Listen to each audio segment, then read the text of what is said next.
बिस्मिल्लाहिर्रहमानिर्रहीम। अबू हनीफा जो कि एक बहुत बड़े इमाम गुजरे हैं, आपके दौर में वक्त के खलीफा के दरबार में एक नास्तिक आया और कहने लगा, मैं नहीं मानता कि अल्लाह मौजूद है। ये दुनिया तिब्बी रफ्तार से खुद ब खुद चल रही है, लोग मर रहे हैं और पैदा हो रहे हैं। ये सब एक तिब्बी कारखाना है जो किसी ने नहीं बनाया, वगैरह वगैरह। वहां अल्लाह के वजूद से इनकार करने लगा।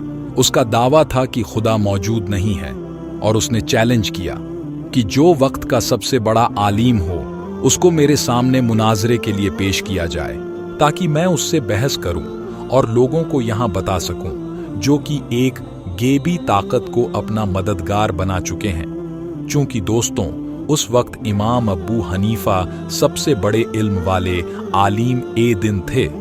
वक्त के खलीफा ने रात को उनके पास अपना एक आदमी भेजा ताकि वहां मुनाजरे के लिए आए और लोगों की इस्लाह करे और इस नास्तिक को अल्लाह की जात से रूबरू करवाएं। खलीफा का आदमी इमाम अबू हनीफा के पास पहुंचा और कहने लगा, दरबार में एक आदमी है जो दावा करता है कि खुदा का कोई वजूद नहीं है।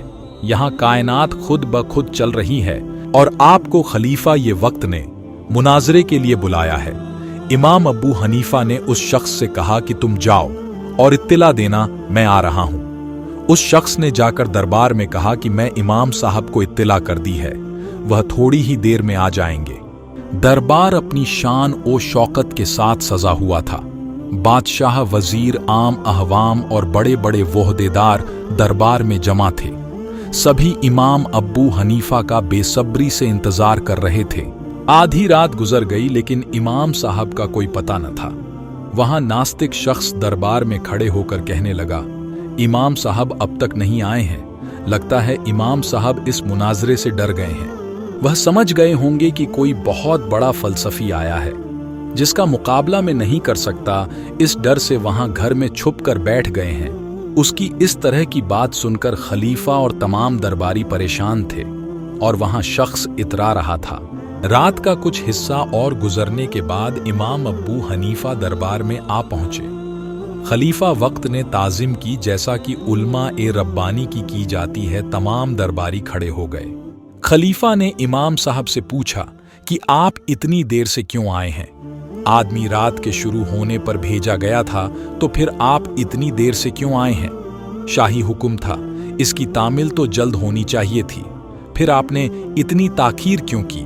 इमाम साहब ने फरमाया, मेरे साथ एक हादसा हो गया जिसकी वजह से मुझे देर हो गई। आप यकीन कीजिए, ऐसा अजीबो गरीब मामला मैंने आज तक नहीं देखा था।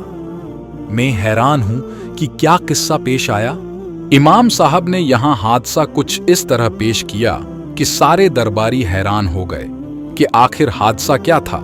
इमाम अबू हनीफा ने फरमाया कि जब मैं दरबार में आने के लिए रवाना हुआ तो रास्ते में एक दरिया था जिसे मुझे पार करके आना था। जब मैं दरिया के किनारे पहुंचा तो गहरी रात थी। वहां ना कोई मल्लाह था ना कोई नाव थी। मैं सोच रहा था कि दरिया को किस तरह पार करूंगा। मैं यहां सोच ही रहा था कि क्या देखता हूं कि दरिया के अंदर से खुद ब खुद लकड़ी के तख्ते निकलना शुरू हो गए। एक के बाद एक कई तख्ते निकलते रहे। मैं हैरान था कि या अल्लाह, दरिया में से मछली निकलती है, मोती निकलते हैं, लेकिन यहां बने बनाए तख्ते कैसे निकल रहे हैं? अभी मैं यहां देखकर हैरान था कि इससे भी ज्यादा अजीबो गरीब मामला हुआ। क्या देखता हूं कि यहां तख्ते खुद ब खुद जुड़ते चले गए और जुड़ते जुड़ते एक कश्ती में तब्दील हो गए। मैंने कहा, या अल्लाह, आखिर इनको कौन जोड़ रहा है? खुद ब खुद तख्ते लगते चले गए। अभी मैं इसी हैरत में था कि देखता हूं दरिया में से किले निकलना शुरू हो गई और कश्ती में कीले खुद ब खुद ठोकना शुरू हो गई और इन लकड़ी के ठुके हुए तख्ते में सुराग थे जिनमें से कश्ती में पानी बह रहा था। कि क्या देखता हूं, पानी में से रोगन निकल रहा है और इन सुरागों में जा लगा जिससे कश्ती में आने वाला पानी रुक गया। मैं यहां सब कुछ होता हुआ देख रहा था कि क्या देखता हूं कि कश्ती खुद बा खुद चलकर मेरी तरफ आई और किनारे से लगकर झुक गई, जैसे वहां मुझसे कह रही हो कि मेरे अंदर सवार हो जाओ। लिहाजा मैं हिम्मत करके कश्ती में सवार हो गया और फिर कश्ती मुझे लेकर खुद ब खुद चलने लगी और दरिया की धार पर पहुंच गई।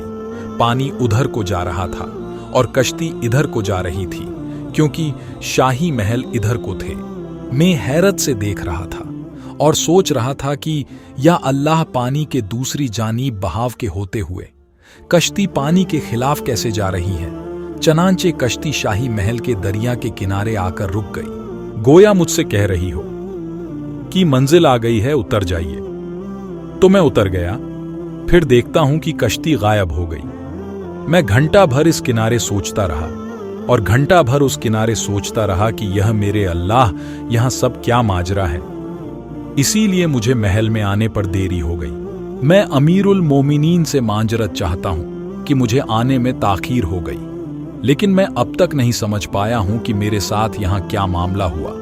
ये पूरा मामला सुनकर वह नास्तिक शख्स कहने लगा कि इमाम साहब, मैंने तो सुना था कि आप बहुत बड़े आलिम हो, बहुत दानिशमंद हो, बहुत फाजिल हो, लेकिन आप तो यहाँ बच्चों की किस्म की बातें कर रहे हो।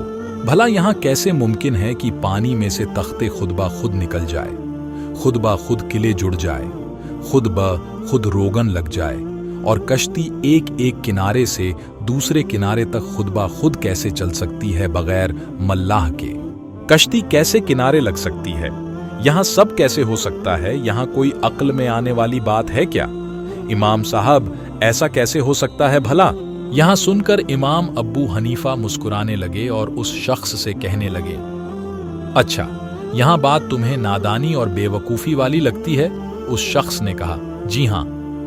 इमाम साहब कहने लगे, कोई कश्ती बगैर बनाने वाले के बन नहीं सकती, बगैर चलाने वाले के चल नहीं सकती, बगैर किले ठोकने वाले के किले उसमें लग नहीं सकती। तो तुम ही बताओ कि यहाँ इतना बड़ा जहान, जिसकी छत आसमान है और फर्श जमीन है, जिसकी फिजाओं में लाखों करोड़ों जानवर हैं, क्या यहाँ खुद ब खुद बन गया? सूरज भी चांद भी खुद ब खुद चल रहे हैं और खुद ब खुद बन गए हैं। जब एक कश्ती बगैर चलने वाले के चल नहीं सकती, बगैर बनाने वाले के बन नहीं सकती, तो यहाँ इतना बड़ा जहां खुद ब खुद कैसे बन गया? यहाँ निज़ाम ए दुनिया कैसे चल रही है? तुम्हारी अक्ल बच्चों वाली है या मेरी? तुम नादान हो या मैं नादान हूं? इमाम साहब के इस जवाब से वह शख्स लाजवाब हो गया और उसने अपना सर झुका लिया। उसने अपनी हार तस्लीम कर ली और शर्मिंदगी के साथ दरबार से निकल गया। अब क्या कहता जब उसकी सारी बात की बुनियाद ही खत्म हो गई। दोस्तों, कयामत तक जितने लोग आएंगे, उनमें से कोई ना कोई अल्लाह की जात पर सवाल करता रहेगा, अल्लाह के वजूद से इनकार करेगा। लेकिन हमें चाहिए कि हम अपने रब पर भरोसा करें, अल्लाह की कुदरत पर गौर व फिक्र करें, अल्लाह की निशानियां देखें और अल्लाह को पहचानें। अगर आपको यह वीडियो पसंद आई हो तो हमें ज़रूर लाइक सब्सक्राइब कीजिएगा।